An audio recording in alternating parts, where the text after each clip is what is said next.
Kapımda ayak izlerin, içimde bin hıçkırık. Gittiğin günden beri kalbim paramparça kırık. Bir resmin duvarda kaldı, gözlerin bende esir. Sensizliğe mahkumum ben, bu acı bana kefil. Terk edildim, yaralıyım, kime gideyim şimdi? Geceler üstüme çöktü, sabahı görmedim ki. Terk edildim, paramparça adın düştü dilime. Bir sen vardın dünyamda, yıkıldı üstüme.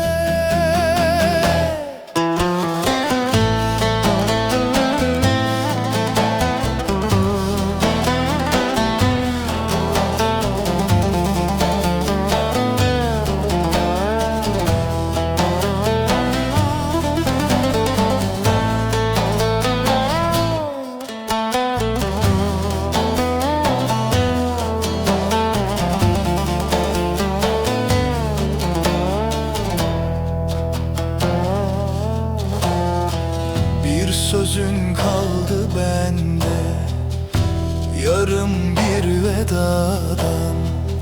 Yollar seni çağırdı, ben düştüm sevdadan.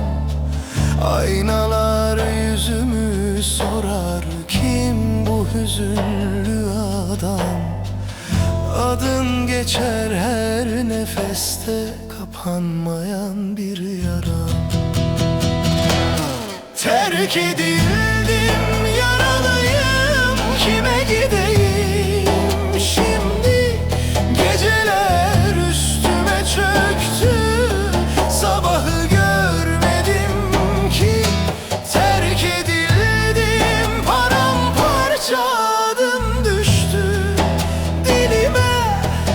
Bir sen vardın dünyamda, yıkıldı üstüme. Bir umut bıraktın mı dönüp bakacağın kadar? Yoksa sildin mi beni, kapattın mı bütün yollar? Bu kalp hala seni anar, isyan eder zamana. Sevdan bir kor gibi düştü, yaktı beni yana yana. Terk edildim, yalnızım, sokaklar bile dar. Gölgen bile terk etti, içimde büyür keder. Terk edildim.